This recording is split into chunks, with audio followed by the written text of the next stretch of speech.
You got to win the midterms, because if we don't win the midterms, it's just going to be, I mean, they'll find a reason to impeach me. I'll get impeached. After completely annihilating Venezuela's sovereignty by attacking capital Caracas and kidnapping its President Maduro and his wife, the Trump administration, in its third term, has once again brazenly violated not only U.S. congressional law, but also international law.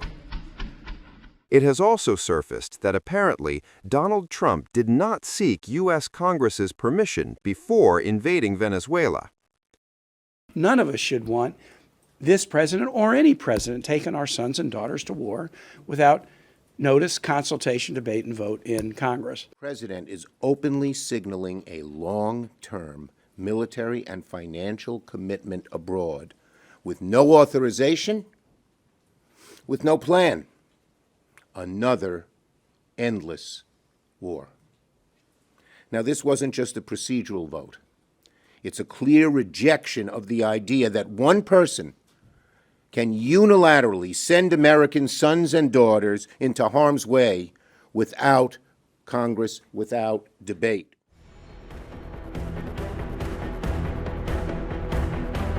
Trump's extreme decisions in recent times have sent shockwaves not only through the American Senate, but across the entire world. This raises one key question. Who is the United States to kidnap and threaten a country's president?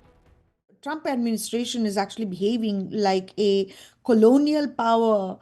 They can go anywhere, anytime, and declare anybody as a terrorist, narco-terrorist, or whatever, and label the country and also pick up and kidnap a leader of a sovereign country.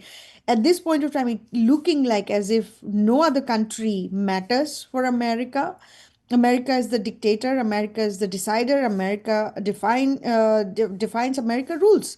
And all the other countries, and then UN recognizes 195 countries today, and all the countries except United States are subordinate to America. That's the message President Trump is sending by kidnapping a sovereign country's leader. Whatever the situation is or whatever the allegations around it, who is United States to go around and threaten other countries? The resolution, what happens is that for executive like President Trump, they cannot just go around and declare a war and pick up or kidnap or kill somebody in a foreign country or foreign land.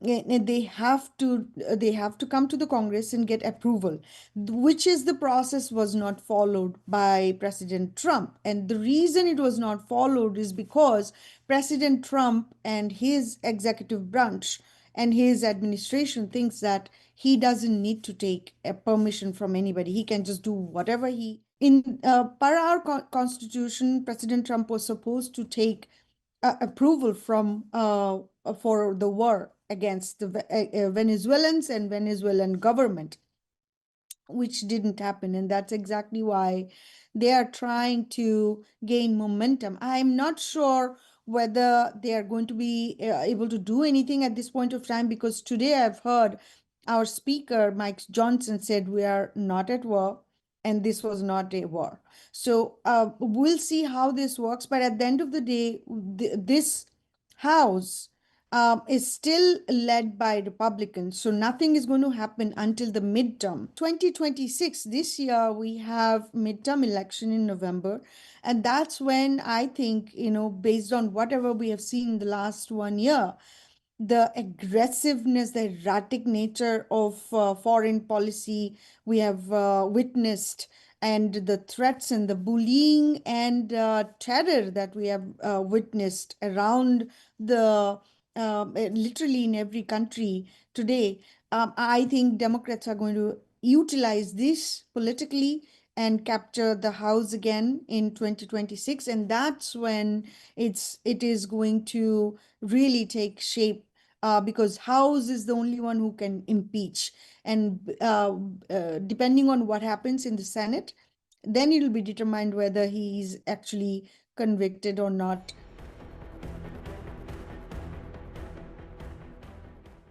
The Senate must act to stop Donald Trump's folly.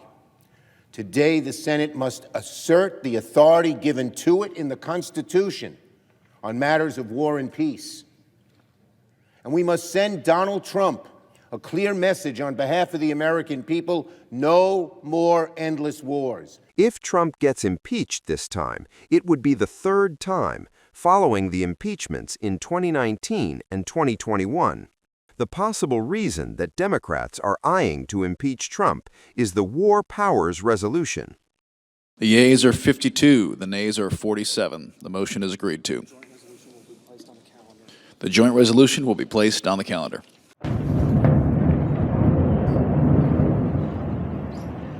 War Powers Resolution aimed at restricting Donald Trump from taking further military action in Venezuela without explicit congressional authorization.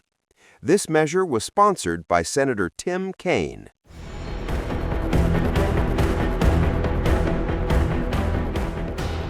They impeached me. I never knew I was going to be impeached. I get a phone call, you just got impeached. I said, what does that mean? It took them 10 minutes. They impeached the president of the, who did a damn good job. I rebuilt our military, Space Force, I got everything. I did a lot. They impeached me for nothing, twice.